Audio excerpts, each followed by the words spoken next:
Good evening, boys and girls, no matter where in the world you might be. Thank you for making us part of your day. The Highbury squad is back. We're live. We've got some interesting subjects for you tonight. Can't wait to hear what you guys have to say. Here we go. Happy Hump Day.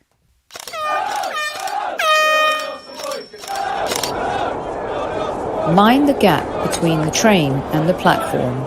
Please stand clear of the discussion doors. The next stop is Highbury Squad.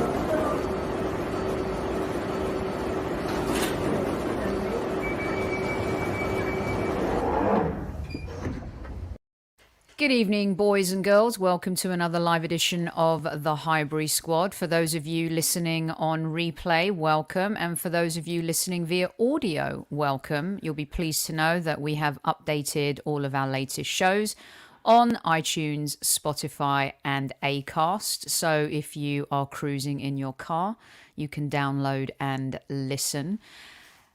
Squaddies, at ease.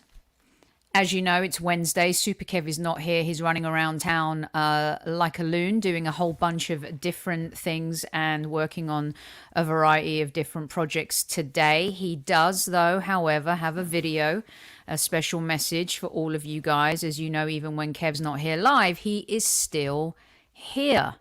Let's see who's in the house. Terence, causing trouble last night. Taib, always causing trouble.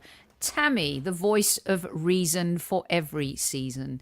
SG, Ola, Clock Orange, hello. Archangel, thanks for joining us on the Lee Judges show earlier today.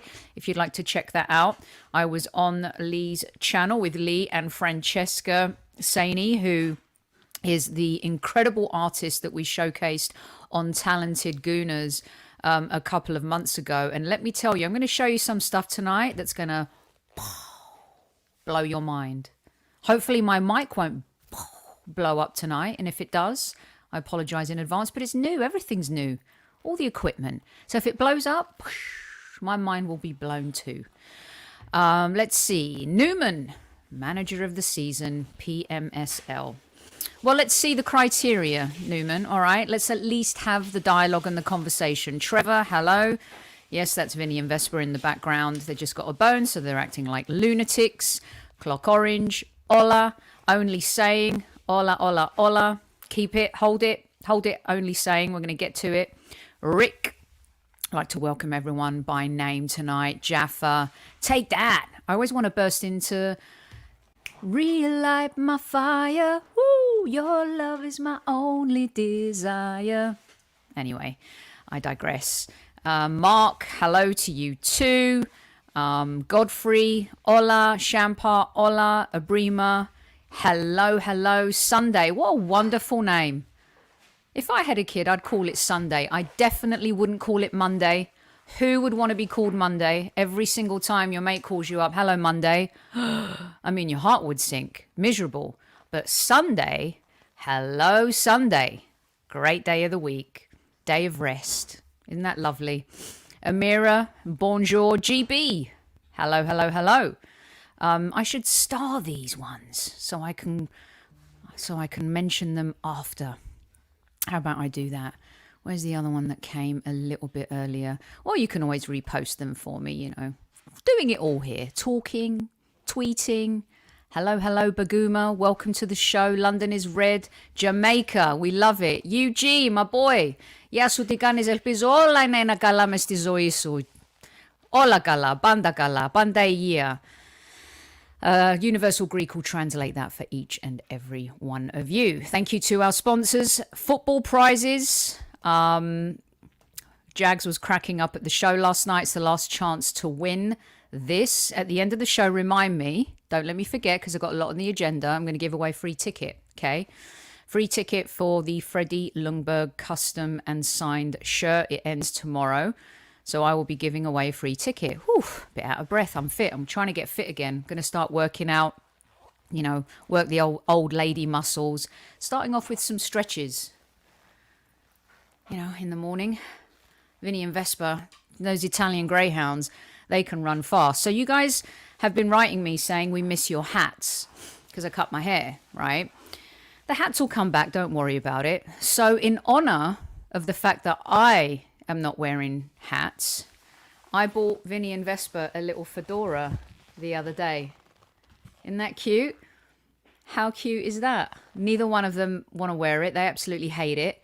But I think it's cute. And I'd just like to hang it on the handlebars of my bike over here that I never, ever, ever ride at right now. But as I said, I'm getting fit again. You know how it goes. How's the sound? Everything good? Coming out loud and clear? What's silent in the L? What did I miss? Silent in the L. Yeah. How cute is it? I love it. They hate it. Literally, Vespa had a fit when I tried to put it on her. And Vinny just, you know, they go to 0 to 60 in whatever the mileage or the speed is measured of dogs. Oh, so it's Ljungberg. So this whole time I've been pronouncing his name incorrectly for like 20 years. This is insane. Your Andy would hate that too. Nice to chew. You know what? That's coming, isn't it? It's coming. Did everyone else know they were pronouncing Freddie Ljungberg's name incorrectly all these years? I mean, maybe I'm just an idiot. Hello, football prizes. Well done, Jags, as everyone said. Happy Pie. No, is today Pie Day? No. Like Pie Day as in pie? 14. Or a pie as in, oh no, it's in a pie. So are you saying, tell me, are you asking for me to show Newman's pie art again? I'm not sure about that. All right, enough of all that. So we got the football prizes bit out the way. Lee Judge's TV, go check out that episode today. I'm going to show you some... You know what? I'm going to tease you right now just to get you in the groove of the show and the spirit of the Arsenal. Do you want to see something mind-blowing? So, as you know, we support Arsenal talented community, and we've got our Talented Gooners show, and Francesca was on... We featured Francesca on that show. We've had Ruth Beck. We've had our good friend Stephen from No Laguna. I mean, also... we've got coming up another superb show with my cousin who I didn't realize that he was MC Grammar. I don't know if you've seen him in the UK, but he does a lot of amazing things for books and kids, and he gets children reading. And good evening to all 100 plus of you in the house tonight. Kiss that like button if you have been pronouncing Freddie's name wrong for all these years like me. So I'm going to get you in the mood for something. Are you ready for this? This will get your juices going. Francesca, you little artistic beast.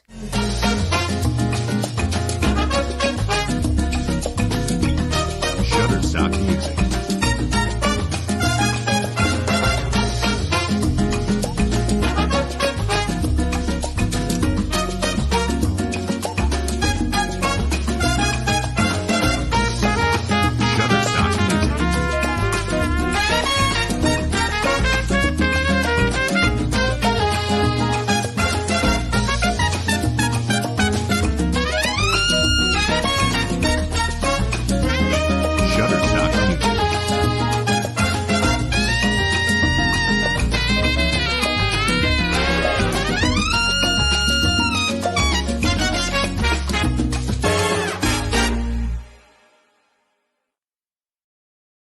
Okay, on a scale of 1 to 10, sorry, my hairs have gone up.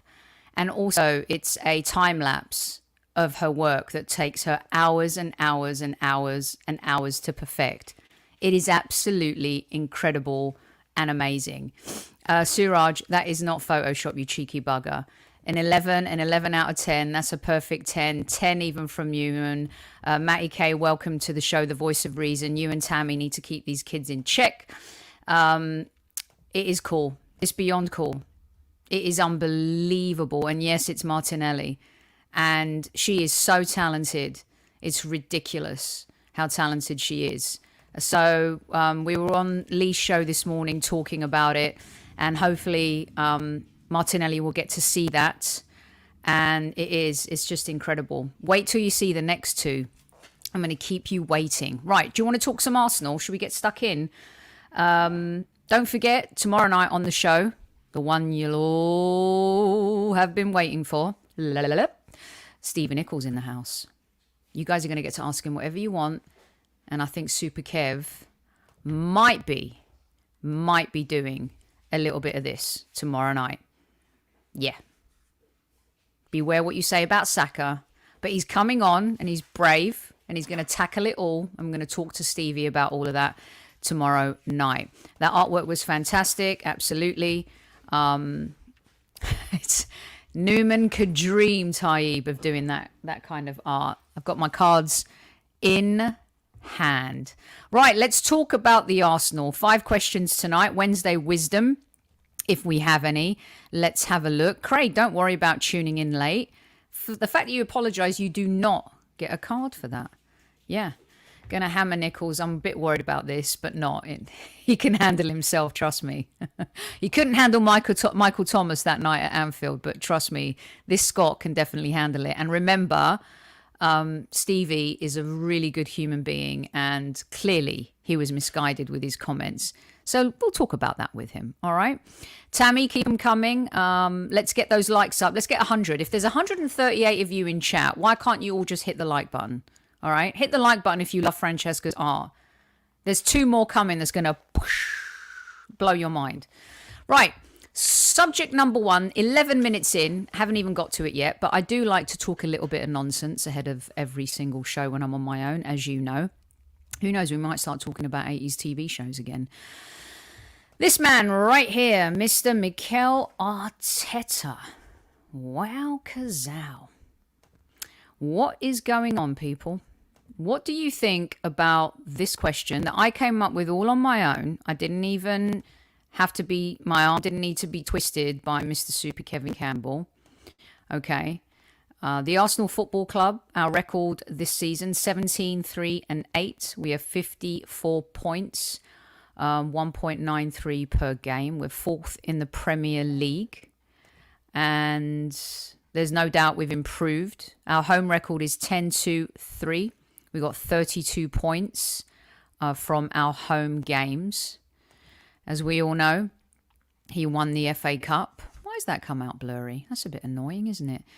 How about we move to this one? Maybe it'll be better. Way, there you go. Well done, Mikel. Lifting the cup. You bought love coupons with the FA Cup for a very long time. 8th, got kicked out of Europe. But the FA Cup bought you some love coupons with a vast majority of the Arsenal nation. If I continue our stats, our away record, 7-1-5. We've got 22 points. We've scored 44 goals, 1.57 per game. We've let in 31 goals. But Mr. Aaron Ramsdale, as we know, has kept 12 clean sheets, and he's only behind Alisson and Ederson. So, let's say we finish 4th. And here, this comes with a caveat. I'm going to go up because I know that you guys have already been putting your comments in. But let's just say this, right? Let's say we finish 4th and Liverpool do not win the quadruple. And they do not win the treble, right? Because I don't care what kind of talent you have in your team. If Liverpool do the treble, they're still in for the quadruple, right? That's an insane achievement. I mean, the quadruple would be insane. I don't think that's going to happen. I have started it. Thank you so much, Champa. See, you guys make me digress all the time. Thank you so much. Okay, we'll talk about that at the end. Hold your mayo. It's coming from all angles. If Liverpool don't do that, you could argue that Pep Guardiola winning the Premier League again with Manchester City is something that is expected, right? You could say that. I don't think it's unfair of me to say that. Look, it's never easy winning anything in any sport. It takes dedication. It takes time. It takes a lot of graft, sweat, tears, hard work. You've heard Super Kev tell you this all the time, right? To get to moments like this, it takes an insane amount of work, sacrifice, being away from your family, your loved ones. So, should Manchester City do it again? Respect that they've done it as many times as they had. They're a smaller club than Arsenal, doing bigger things than the Arsenal. This is true. Manchester City are a smaller club doing much bigger things than us. I think people misunderstand sometimes that we're still a big club doing nothing in the Premier League for a long, long, long time. These are facts. But if you look at fan bases, if you look at history, everything, Arsenal Football Club is still a bigger club. We're just not doing big things, right? Excuse me. So if Manchester City win the league under Pep, we've seen that happen before. If Liverpool win the league, having come back from a 12, 13 point deficit, whatever that was, now you've got a bit of an argument. That would be insane. If Arsenal were to finish fourth, and we talk about management, coaching, growth, this is coming from me, you guys, by the way. Would Arteta deserve to be manager of the season? Nobody in the media gave us a chance. No pundit, ex-player on any television show or radio channel gave us a chance. Most of our fans thought that we would fail, that we would never be in a position to finish in top four.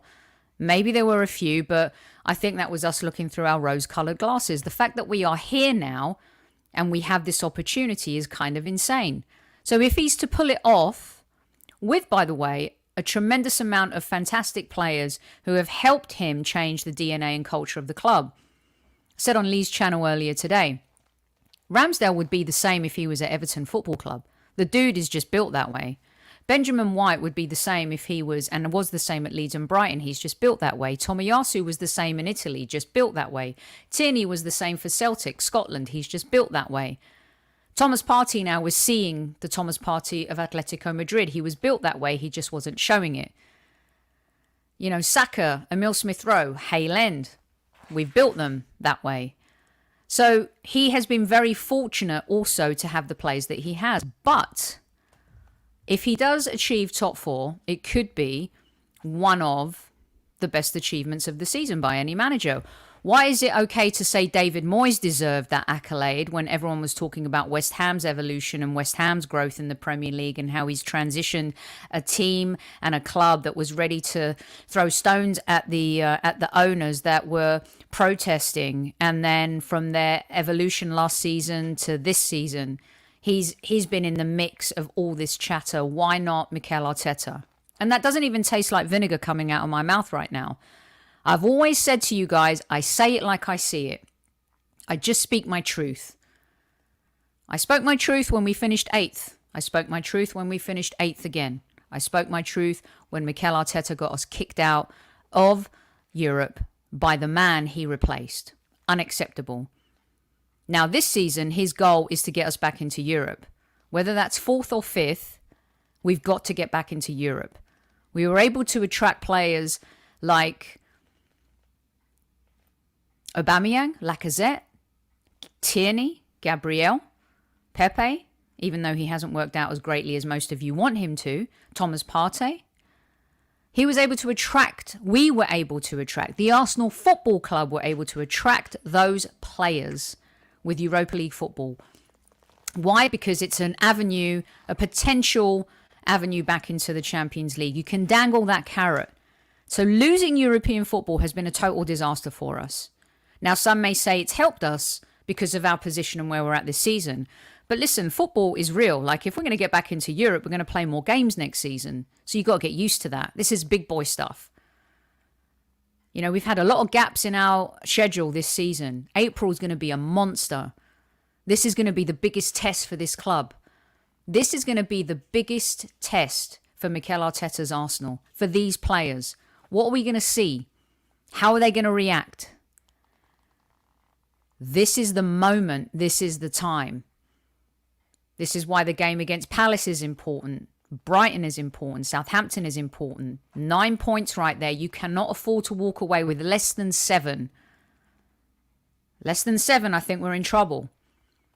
Because you know what's coming. United, West Ham, Chelsea, Tottenham, Man United.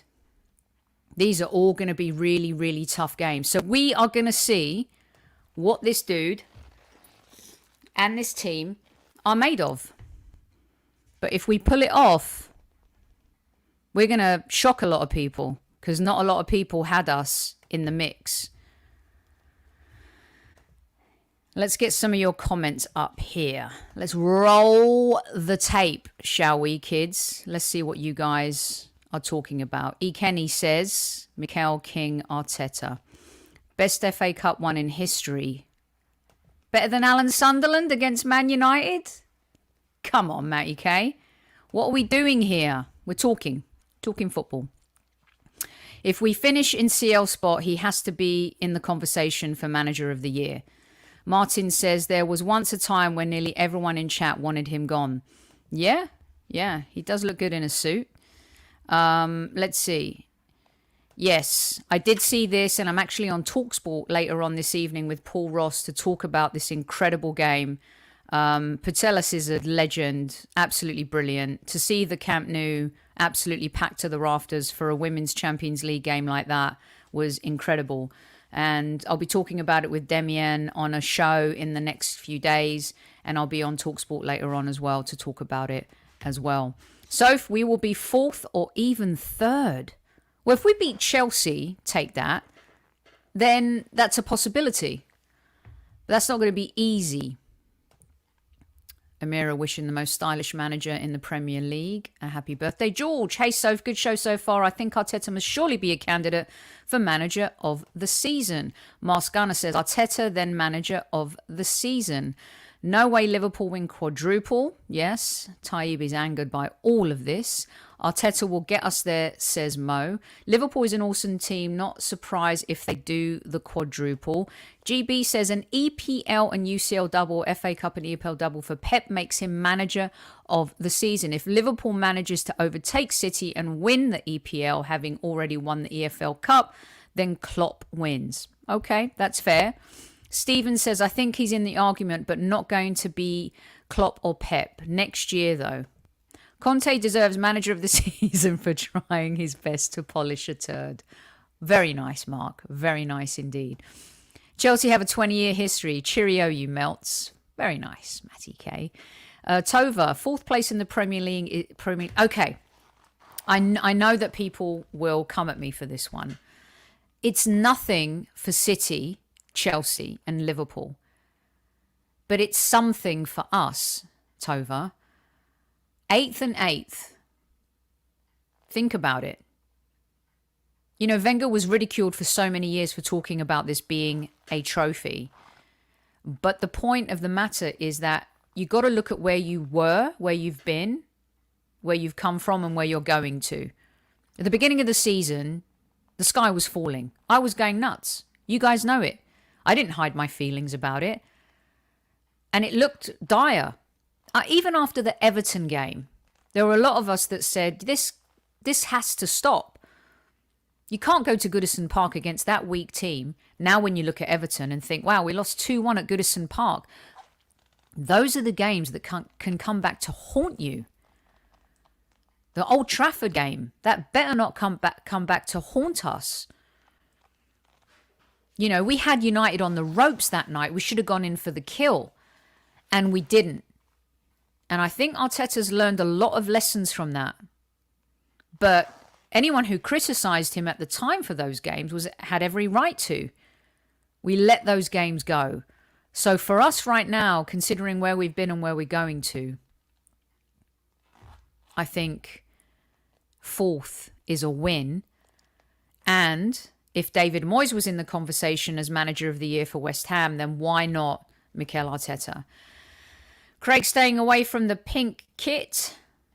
Listen. Home is red and white. Away is blue and yellow. Third kit, you can do whatever the F you want with it. Arteta should at least be in the conversation. The Arsenal were binned for... Yeah, they were. We were binned. Let's see what we got. Only Ray Arteta, what's happened on the pitch is very narrow-minded. The big achievement so far is the real... I agree, but you can't argue with the fact that we've played well. We were unlucky against City, but these are the things we have to improve. So you dominate the game, you play your best football of the entire season, you end up losing 2-1. At some point, those trends have to evolve and change, right? Liverpool, great in the first half, completely lost it, dominated, 5th gear club. We're not them. They're on another level. You get to learn those things. at some point you've got to improve in those moments. That's where the Arsenal now have to turn up the heat. People want to turn up the heat on my humble pie.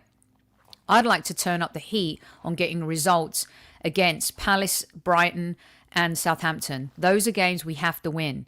But then what are you going to do against City, against Liverpool, Man United, Tottenham, Chelsea, West Ham? Those are the games. Those are the moments. And we're going to learn a lot about the character of this side. Take that thinks he's overachieved. In case that Klopp wins the PO and UCL, he'll be the manager of the season. I totally get that. But the question is, if he finishes fourth and they don't win the doubles or the quadruples or the trebles, is he in with a shout? If we're successful, troll YouTube channels will crumble. Yeah. Thank you, Soph. Hit the like button. 220 of you in live chat right now. Hit, hug, kiss, caress, smash it, nut it, as Super Kev would say. Speaking of Super Kev, here's his take on this question. Here we go. Hi, Sophie. Squaddies. If Arsenal finish fourth, which is what we hope, 100%, Mikel Arteta should be considered for manager of the year. All the other teams that are doing well are expected to be there. And that would be the biggest surprise of all if Mikel Arteta could get us to top four. Manager of the year. Come on! Super Kev looking awesome in the cap and the coat. Is it cold in England? It looks pretty chilly wherever Super Kev is going. Trevor, I agree with you. No matter what happens at the end of the season, the future still looks bright. Again, the DNA, the player profile, the character of these players is very different to Ozil. It's very different to Kolasinac. It's very different to Mustafi. It is completely different to Bellerin. And that's no disrespect to those players who at times did decently for the club. I say that loosely about Mustafi and Kolasinac, of course. Jokes aside. I mean, Socrates, I think, was always professional, and that's not me putting my rose-coloured Greek glasses on. But these players are completely different. They're fighting for the badge. You can see the love of the playing for the Arsenal. We can fall in love with them again. When was the last time you went to buy a shirt and you couldn't decide which player to put on the back of your shirt? Been a long time, no? Been a very long time. Bloody freezing, says Matt EK. Oof, it's hot here.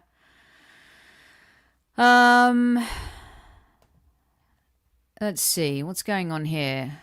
Okay, we spent 150 million, but you fans wanted us to spend money. So when we do spend money, we're damned. If we don't spend money, we're damned if we do, we're damned if we don't. We spent that money wisely. Very, very wisely. People laughed at us when we signed Ramsdale. People laughed at us when we signed Benjamin White for 50 million. People were like, Tommy who? Neil says he'd love to give Arteta the benefit of the doubt if it weren't for the defeats to Everton, United and Nottingham Forest. Listen, I'm not happy with him on the FA Cup front. You could argue that he won the FA Cup inheriting Unai Emery's sloppy seconds, because he did. And since then, he's done nothing in the FA Cup. He's been trounced early as well. Not cool, not good. League Cup semi-final losing to Liverpool, there's no shame in that. But has he sacrificed the FA Cup 2 seasons in a row? Yes. I'm talking about the Premier League here, finishing fourth and recognising the achievement. Right, let's get... Haha, that's very nice, PC. Love it.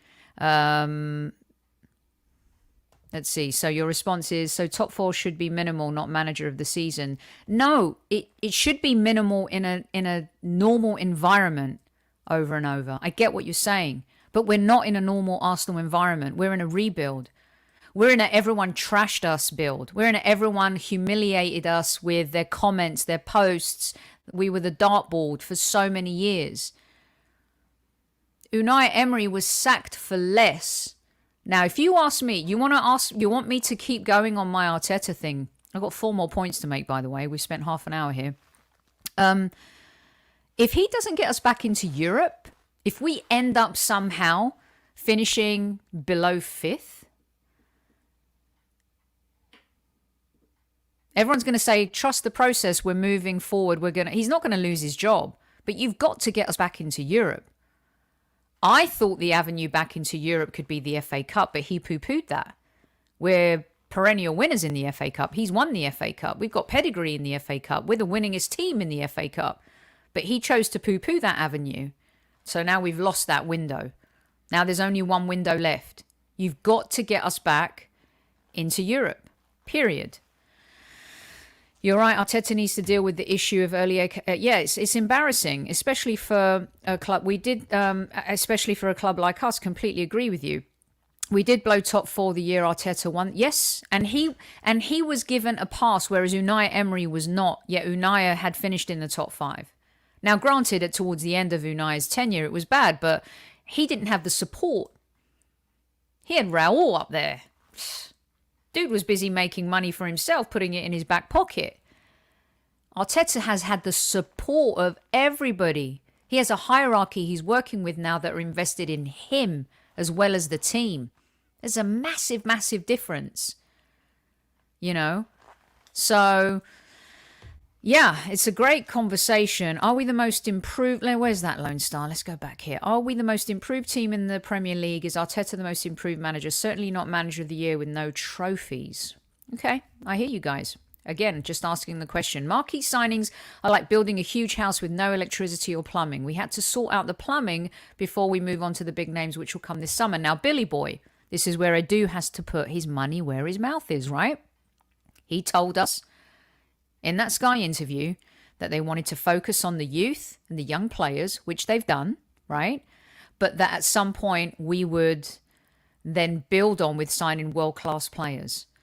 Like I said previously, early on in the show, we signed Aubameyang and Lacazette and Tierney and Gabriel with Europa League carrot, dangling that in front of them. You cannot sign world-class players without European football. I'm not saying Tommy and Ben White and Ramsdale are not, but they're not yet. They were good signings, good players that are going to evolve and potentially build into that. That's up to them, however hard they work, however they dedicate themselves to their profession. But if you want to sign a Vlahovic, if you want to sign an Nkunku, if you want to sign Shtick, if you want to sign any Shtick, if you want to sign any Shtick, if you want to sign any of these kinds of players, Jude Bellingham, you've got to have European football. You cannot not grow the team and the squad and build on what we have without European football. Because you know why? Then you run the risk of losing Saka or Emil Smith-Rowe or Martinelli and Tierney in the next season and a half. They'll stick it out. They'll try and convince them, right, to stick it out. But you've got to be able to offer European football if you want to sign a better quality player. Gooner Colt, yes, Soph, but don't forget we're here more because of Edu keeping young stars, signing the right players and getting out the garbage. Listen, it's a combination, right? Hey, look, you guys know my feelings on Arteta. By the way, the first question, we've got 4 more to go. It spawned a lot of conversation. And because in many ways, Mikel has been a polarizing figure. But the proof will be in the April pudding. The pudding and the pie will be in May. And we'll see how we go with that. Man United signing big names. Look where it took them. Misguided above. United are in the Emery era. It's not that they've had bad managers. Ralf Rangnick is not... Listen, Jurgen Klopp, Thomas Tuchel, they're of the Rangnick heavy metal school of football. People poo-pooing this guy is kind of disrespectful, to be honest with you. When you go into a broken culture, you have very little chance for success. Unai Emery inherited the broken culture of Wenger. Arteta inherited the broken culture of Wenger and then the mess, unfortunately, that ensued towards the end with Unai. But I don't blame Emery for the mess. Everyone lauds Arteta for the cleanup. Trust me. Inside sources, I know Emery tried to clean it up. He never had the same support as Mikel. He just didn't. The poisonous dressing room destroyed him. And it was allowed to happen. Whereas Arteta was given the keys to the kingdom. Getting rid of Aubameyang, that's a massive deal. Huge. Has to be given credit for that. That was a massive, massive risk. But he did it. Listen, Emery did not dig Ozil at all. I could tell you some stories, but I won't. Ozil was... He thought he ruled the roost, people. And you're right, OC. It's not the same. Let me guess. Don't pronounce the L or the G. I've already made 2 faux pas today. Losing our first 3 games and sitting pretty in 4th has to be something special. The manager is doing what he's being paid for. I agree, Sky. Man United and Spurs are struggling because the clubs as a whole... Yes, they are rotten. However, Antonio Conte's been here before. Ralph hasn't. Conte has been in this position before with Chelsea. He knows what it takes in these moments. Ralph has not been here. This is why, as I think we have a better team than Tottenham, Conte has more experience as a manager in these moments than Arteta.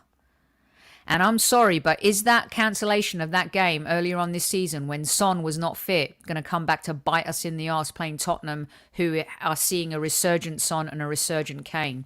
I sure hope not. Right. The almost Martinelli goal antenna. Absolutely brilliant. Absolutely brilliant. When am I going to have good feelings about Arteta? Am I not... Okay. Am I going crazy? Am I losing my mind? Am I not praising Arteta right now? I think I'm being fair and balanced. That's your opinion, Martin. But I don't think I'm poo-pooing on him right now. I'm actually suggesting that he should be considered for manager of the season. And I've been highly critical of him. But I'm also the type of person that says what they see. And if he succeeds, my club succeed.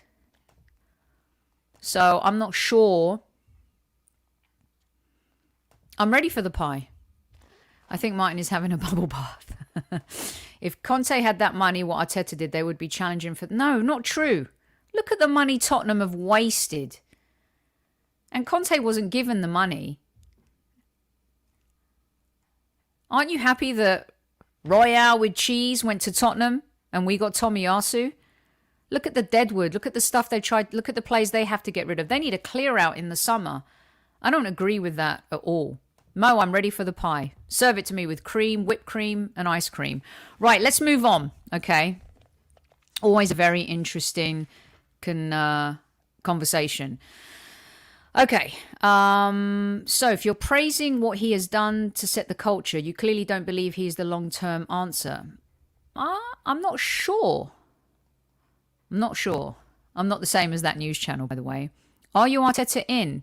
Well, of course, right now. Why would you sack a manager who's in 4th spot in the Premier League? And it takes a manager and players. Okay, I will remind you. Lee Judges said today on the back of the new shirt for the Arsenal, he's going to get this for Kev. It's the players. It's the players. Kevin has always said it's the players when they cross those white lines. So yes, Arteta deserves so much credit. Of course he does.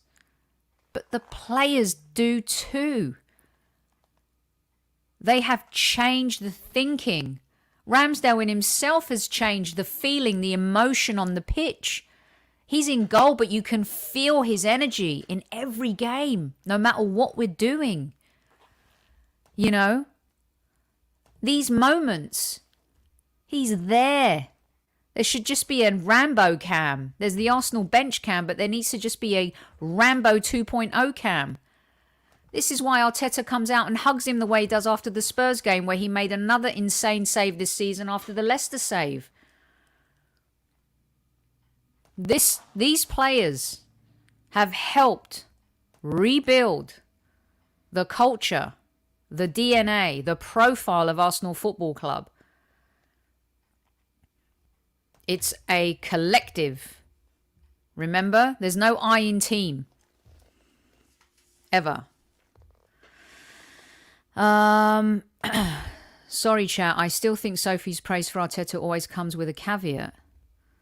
Okay, Martin.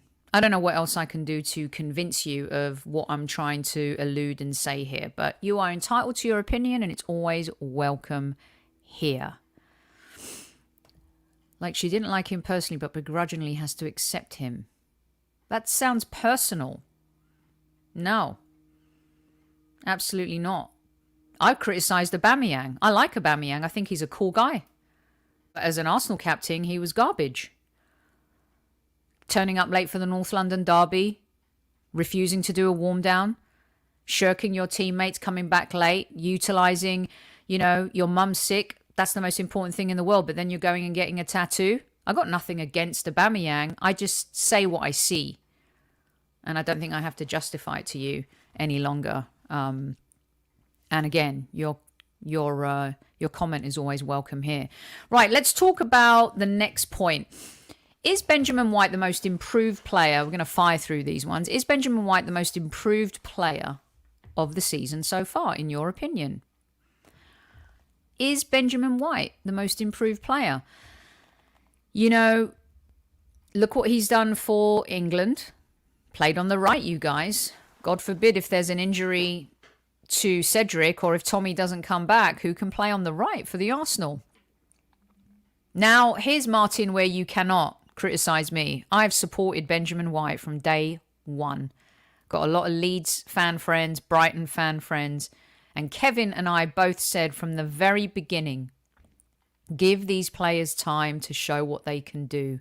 Don't poo-poo them. Do not poo-poo them. Give them a shot. And those images that I showed you previously are indicative of these players growing into their role, growing in confidence, working alongside their teammates, their manager, to improve themselves. They're dedicated to the cause. You can see how much they love the fans at the end of games. Aston Villa, the celebration, everyone going over, giving their shirts to the team. But to me, I think Benjamin White, who came in with a tremendous amount of pressure, £50 million player, everyone's saying it's a waste of money. And I know there are still some Arsenal fans that don't believe in him. But for me, he's the most improved player. Now, I had a few DMs after I posted what the subjects were tonight. And some people think that Rambo 2.0 is the most improved player. I think he's been great since he's come in. And he's point number 3, which we'll get to in just a second. Some people even said that Xhaka and Partey are the most improved players this season.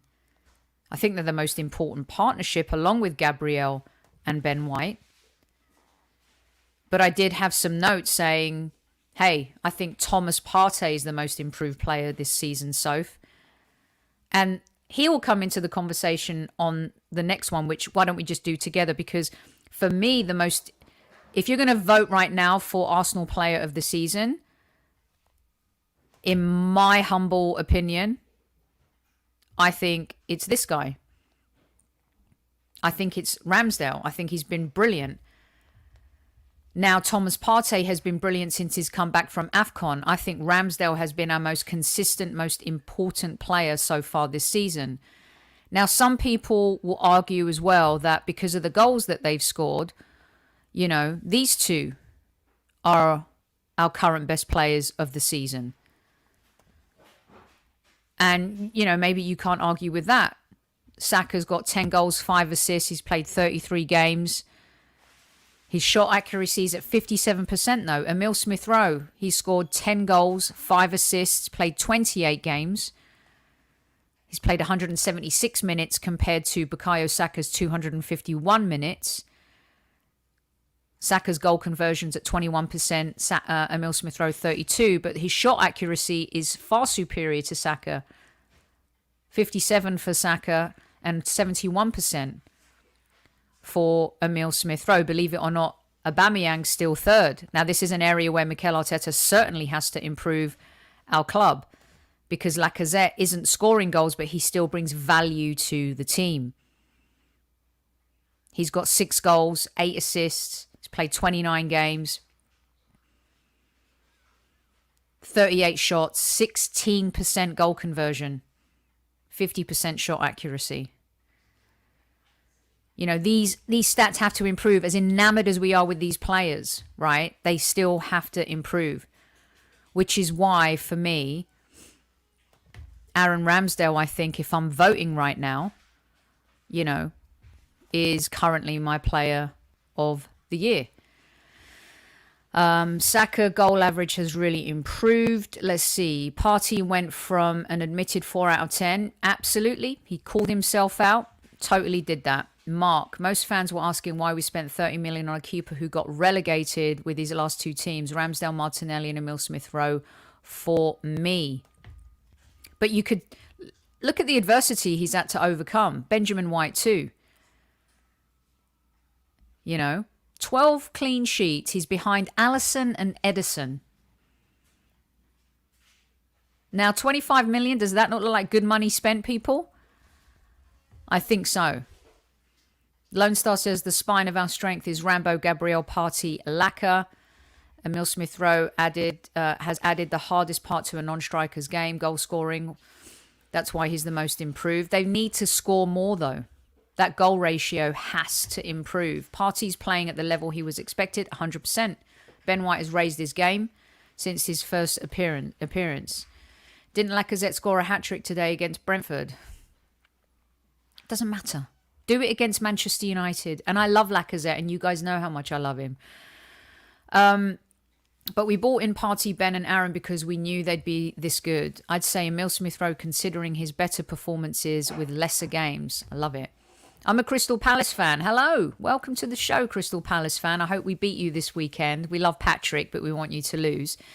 I predicted he would be sacked in November. See, Martin, how I can speak my truths?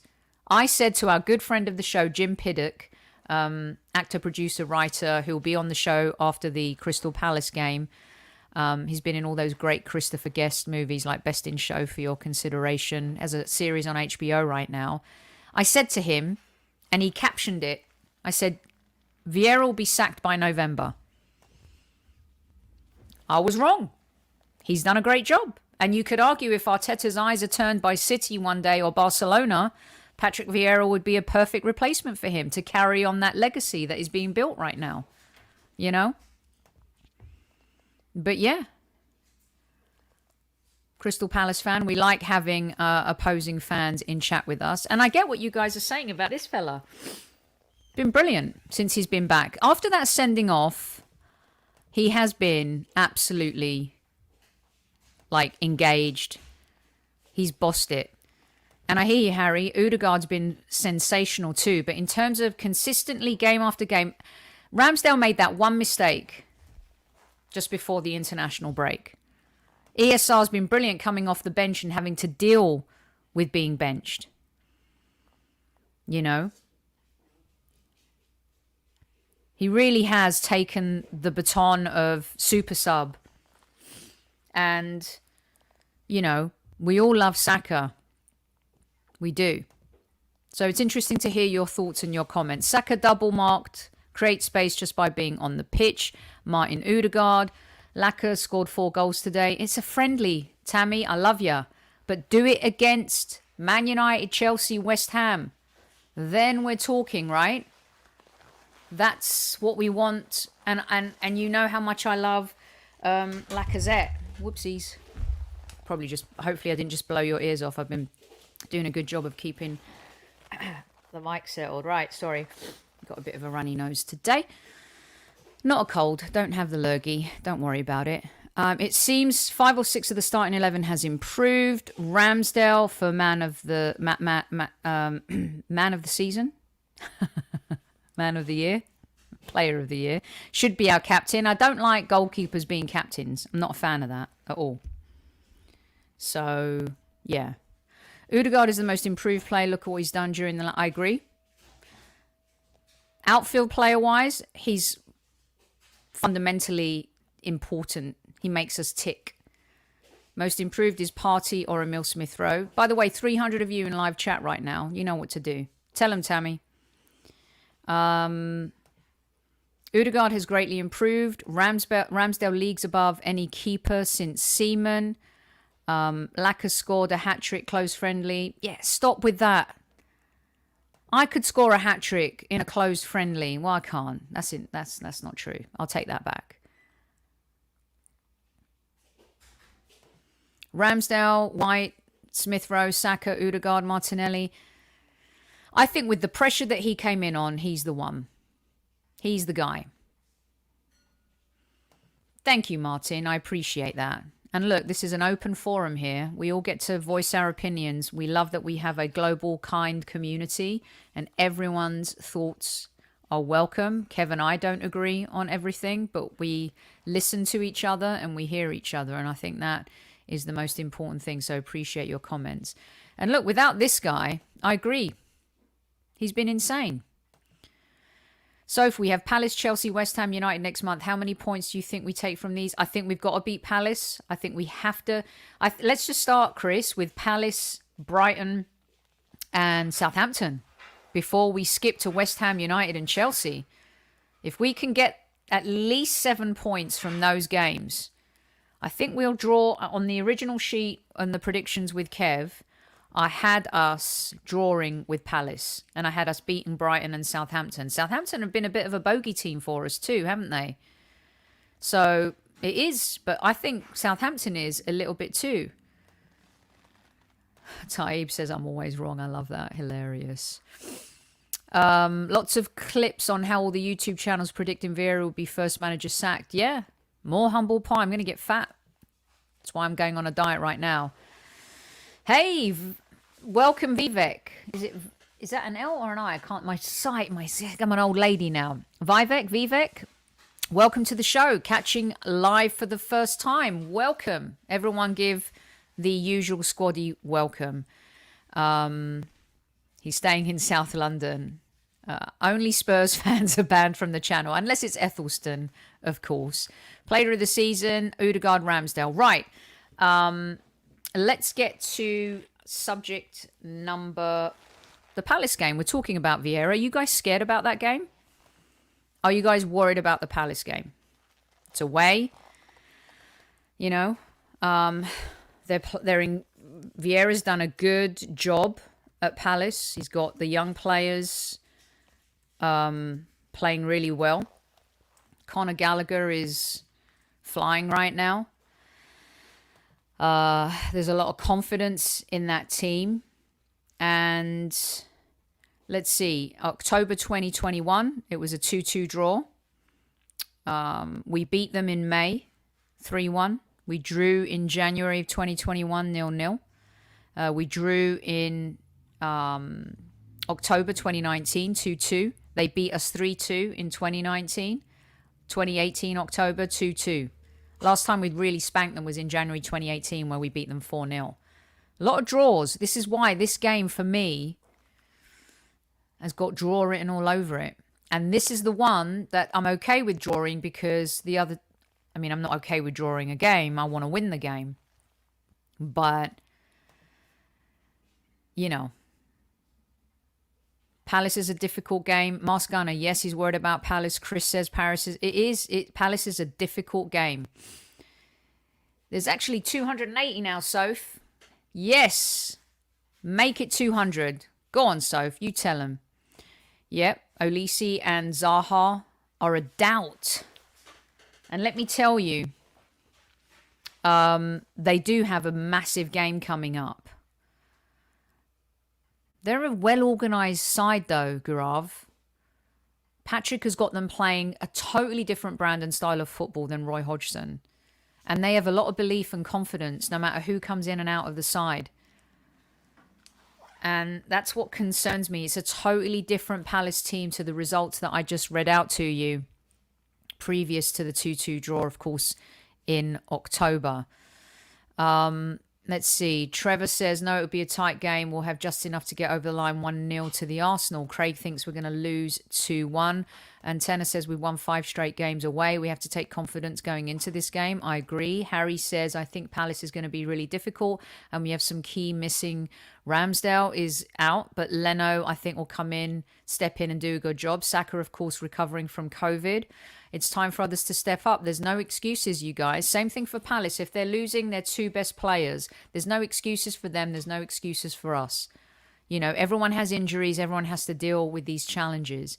And, you know, we're no different. So, no excuses. Okay, keep your comments coming in. I wanted to get the show in under an hour today. Tammy says, injuries. Stephen says it's always tough at Palace, but they play under, the way they play under Pat may help us because they'll be more open. I agree with you, Stephen. There's going to be a lot of opportunities for us on the counter, and we're going to have those opportunities. The question is which Arsenal is going to show up, the one that takes them or the one that, you know, whiffs on them.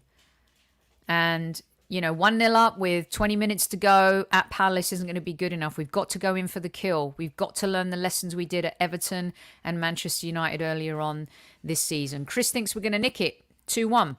I like your confidence, Chris. Come on, you Gunners, get in. You win this, says English Jonah. 2-0 to the Arsenal, says Mohammed. My guess has been bang on, just saying. Very nice. Very nice. If City couldn't beat Palace, Arsenal are on for a very tough match. We've seen those weird things though, right? Tottenham beat City and then they go lose to Burnley. So we'll see. We'll see what happens. Okay, last question for you guys. Hi from my BNB in Greece, says Nigor. Now you're just showing off. I've got the Greek flag behind me, Nigor. Hope you're having a good time at your BNB in Greece. Very nice indeed. Last question of the night for you before I share a couple more insane videos. All right. Is it okay to boo players? Now, I asked this question on the show last night because I think a lot of modern day players, look, they work hard, they sacrifice, they graft. I'll keep putting your scores up as well. But this notion, I think booing players, I don't think booing Harry Maguire was about him. I think the booing was actually aimed at Gareth Southgate for choosing a player who's not informed to play for England. That's what I think happened there. I didn't see this same outrage when Trent Alexander-Arnold was left out of the England team and Gareth Southgate said it's because of his form. And I believe that England fans were booing because of the contradictory of all of it. So you say that Trent can't play because he's not in form, but you pick Harry Maguire. And then you put him in knowing that that's the possibility. I actually think Gareth Southgate set him up to fail a little bit. Don't play him. He's not in form. His confidence is shot. You opened it up for that to happen. Because opposing fans, whether you're supporting England or not, are going to have a pop. Yes, you should be supporting your country and the player who wears the shirt. But at the same time, football fans, some of them just can't help themselves. We can all boo at Spurs. Let's see what you say. Fans pay a lot of money. Booing is nothing. It's not even about the money, right? Like, if I'm not performing well at work, I'm going to be told by my boss, I've got to step it up. I've got to do a certain amount of things. You know, if I make a bad presentation, I'm going to be scolded for that. You know, Harry Maguire didn't think twice about doing this. I don't know if it was in a qualifier or friendly where he was doing this to fans. You know, when you're doing well, you want all the praise. But when you're not performing well, you can't take the criticism. And I think that's a bit of a systematic issue of not only modern day footballers, but a little bit of modern day society. I come from a generation where you shoot from the hip, you tell people what you think. And it could come out stinging, but it's the truth. And I just think that there's a softness in some of these moments in this time that we're living in. Like, you're up here, you're on a pedestal, you're captain of Manchester United. Like, don't enable him. He's been rubbish. And he gets picked for England. And I understand that Gareth Southgate has his favourites and he picks players who have done well for England. But you can't tell me that he's in better form than Benjamin White. Thankfully, Benjamin White was chosen. But going into a World Cup, if he's still performing like that, are you going to pick him? It's a totally different scenario to Raheem Sterling, who wasn't in great form. But Raheem Sterling's talent is on another level to Harry Maguire. I think I keep hearing this comparison and I just don't think you can compare it. Raheem Sterling's won a lot of trophies.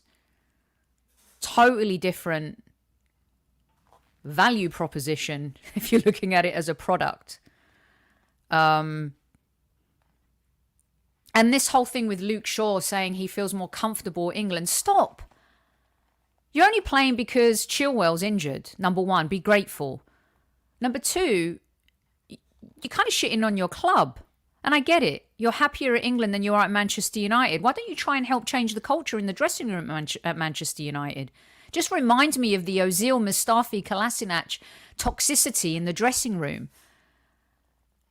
You know, and then they go to England and they go, yap, yap, yap. Meanwhile, what have they been doing on the pitch? I just think that you ask Kevin about being booed. You know? I don't know. Maybe I'm a bit too old school. Maybe I'm being too harsh. You guys can let me know. The media suck. Okay. Maguire's the embodiment of personification of entitlement. Booing for bad performances is okay and acceptable. Listen, I think so. Do I want Arsenal players being booed? I don't want to be a hypocrite, but I understood why Arsenal players and Arsenal fans booed our team in certain instances under Wenger and towards the end with Emery. I get it. Arteta was lucky that in that season with the pandemic, that there weren't any fans in the stadium. Who knows how we would have reacted to that? Right? As long as you're not being bullying and abusive, I do not endorse that whatsoever. That needs to be parked. It's okay to be a keyboard warrior. We're not talking about that. Messi got booed at PSG, and he's been rubbish. And look how much he's earning. And Messi is like the messiah of football. No player bought after Fergie has improved at United apart from Feilani. That's hilarious. Remember, the players are also human. I understand that. Look, we have banter on shows sometime. We go at each other. We debate. I'm not going to go home crying. Do you know how many abusive tweets or DMs I would get? It's just the nature of being a podcaster. It's the nature of being a YouTuber. Some people are going to agree with you. Some people are not. But you got to put your big girl pants on and get on with it. As long as you're not bullying someone and being completely like a wanker, but it comes with the turf.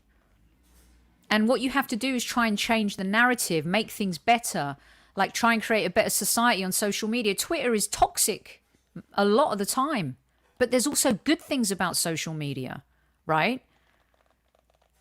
So I understand players are human, and Kev talks about this too.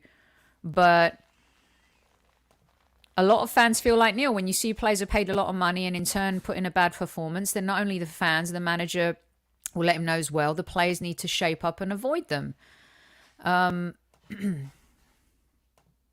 Yeah. Well, that was a horrible situation. That's exactly what I'm talking about, Los Angeles. You don't abuse players' families, and that is absolutely unacceptable behavior. And we've long talked about that on this show. That's disgraceful, disgusting behavior that is not acceptable by any stretch of the imagination. Look, Will Smith just punched somebody on the stage of the biggest awards show that is supposed to evoke class and the pinnacle of an actor's career. That video is going to be out there forever for Chris Rock. That video is going to be out there forever for Will Smith. He has to be accountable for his performance that night, which was not professional. You just won Best Actor at the Academy Awards. You know what? It's the same thing. You make a joke. Comedians joke all the time. They're lucky Ricky Gervais wasn't hosting that award show that night. You just can't get up and punch someone, right? You can't abuse people online. You can't say horrible things. If you're booing a player because of their performance, and if you pay £100 for a ticket, are you entitled to boo them? I think that players need to have thicker skin than that. I'm more concerned about the narrative around it, the enabling part. Like, come on, you know? So, yeah. And where is the cancel culture now? God, we could go into a whole thing here. Booing is fine. It's voicing an opinion in the moment. What's not okay is racism. Absolutely. 100% unforgivable. And this is why people are being arrested. And rightly so for that. I don't see the imposter. CM, talking sense as always, Sophie. Great one-woman show. Thank you very, very much. I appreciate that very much. Means the world to me. Right. Here's what we're going to do. Those are the talking points. Mikel Arteta, Manager of the Year, nailed it. Ben White, Most Improved Player, you nailed it. And you also talked about other players that you felt deserved it. Currently Player of the Year, Ramsdale was mine. You guys mentioned Emile Smith-Rowe, Saka, Partey, and Xhaka as well. Nailed it. Then we went on to talk about Crystal Palace. Do you fear them? You guys nailed it. I love everyone's confidence, but also if we walk away with a point, we're going to be cool. And then booing players, is it acceptable or not? I'm just more, as I said, like the narrative of it all. Soph, hello, how are you? I understand it must be hard for footballers being booed, and I hope it doesn't affect their mental health. However, we just have high expectations. Listen, ask Michael Jordan about dealing with people at Madison Square Garden or going to play the Detroit Pistons. You know, ask Kevin about back in the day playing for Arsenal. You know, Roy Keane, Vieira, what they had to deal with at Highbury and Old Trafford. Rangers and Celtic players. Ask Ali McCoy what he's had to deal with. I just think it's become a bigger narrative than it should have. And I think we in the media have to be a little bit responsible for that as well. Francesca, your timing is epic. Here is another treat, you guys, before we go. So we showed you the Martinelli sketch. Get ready for this. Enjoy. Stick with me because I've got two special ones and you'll see exactly what I'm talking about right here.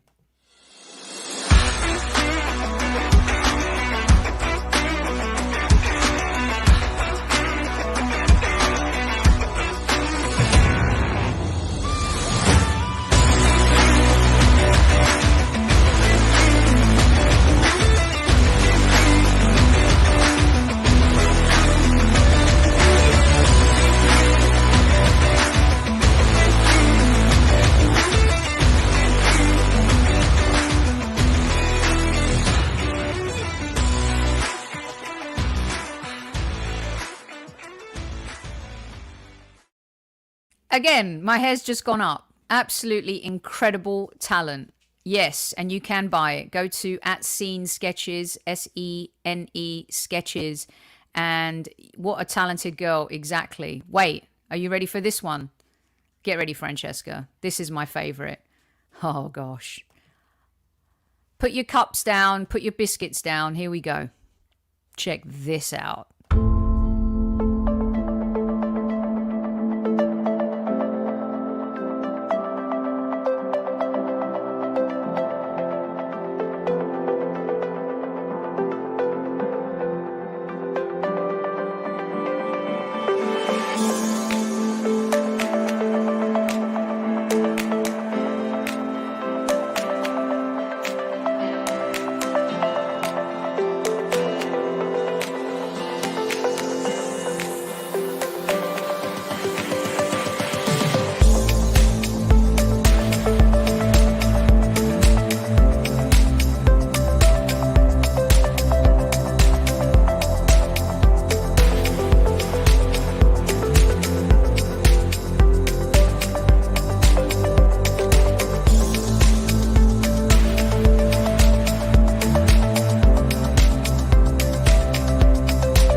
I could play these over and over again and I still don't get enough. It is just incredible. Francesca's in chat. Francesca, let us know how long it takes you to do these pieces. It is unbelievable. You can check her out at Scene Sketches. And also she will put in, throw in, you can see in the description on the YouTube channel on the show, her link to her Etsy store. We put it on every single show since she's appeared on Talented Gooners. The Saka one, Soph, is my favorite. I absolutely love it. So we were on Lee Judge's TV today where Lee and I were waxing lyrical about Francesca's work. It is absolutely insane. We love supporting our Talented Gooners community, and we want to support Francesca. And the goal is to hopefully get Saka and Emil Smith-Rowe and Martinelli to see her work. In case you're tuning in late and you missed it, I'll play the Martinelli one more time. Here we go.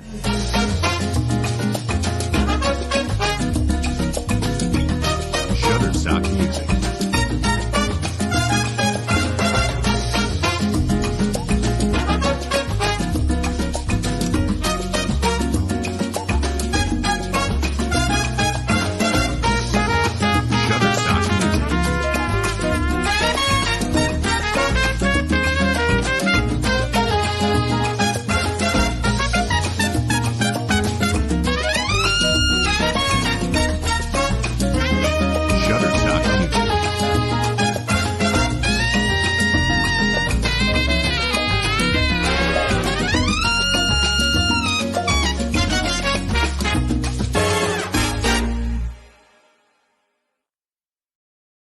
I couldn't imagine a better way to end today's show. So talented, Francesca. Check the link in the YouTube channel to go directly to her Etsy store. Francesca has also put it in the live chat. It is absolutely stupidly good, Lone Star. I could watch them all day too. She's doing Rambo next, Rambo 2.0, Aaron Ramsdale coming next. On the show with Lee today, we talked about as well, going back, like, you know, Ian Wright, the 179, Michael Thomas is up for grabs now, Henri Slide. The world is her oyster when it comes to her talent and the art that she can create for the Arsenal community. So we will continue to support Francesca. Thank you so much, you guys, for hanging out with me today. Don't forget to check out Francesca's work. Don't forget to check out our Monday show with legendary commentator Derek Ray. He did a special bit for us from the FIFA game pertaining to the North London derby. I will clip that and post that. You guys will enjoy it. Yesterday we had Adam Cattrall on, multi-award-winning broadcaster, founder of Fight Disciples. He covers all the UFC stuff on BT Sport. You know that we love to talk a little bit about football and everything on the show. Tomorrow night we have Mr. Stevie Nicol, Liverpool legend, on the show. Come ready, all right? Come prepared, Gooners. We're going to have a very honest conversation, and we're going to do a little bit of this and maybe even a little bit of that. But it'll be respectful, all right? Need you on your best behavior. Thank you so very much for that. Thank you, Francesca, for sharing your beautiful work with us. Halfway through Monday's show, Mask Gunner. Catch up. Love it.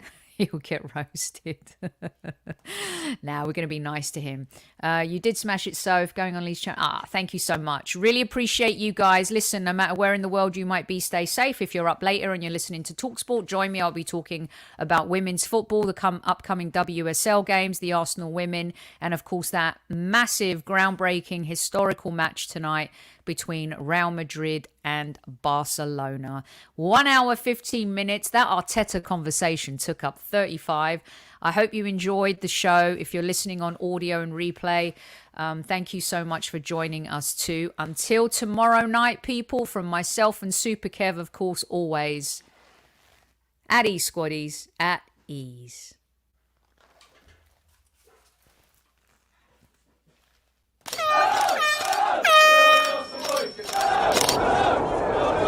Mind the gap between the train and the platform. Please stand clear of the discussion doors. The next stop is Highbury Squad.